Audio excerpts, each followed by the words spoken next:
How to set ringtone on iPhone. To get started, first of all go ahead and open up the Settings application on your phone. Once you're here, scroll down and tap on Sounds and Haptics. On this page, you can view and manage your phone sound and haptic settings.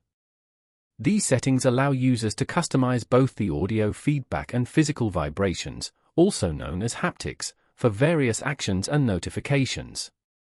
Users can adjust volume, choose different sounds, and manage how haptics behave. Haptics can be enabled or disabled for the keyboard, system controls, and specific alerts.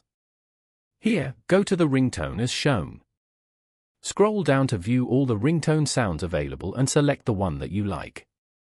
You have now successfully changed your ringtone. Following these steps, you can easily set ringtone on iPhone. Thank you for watching.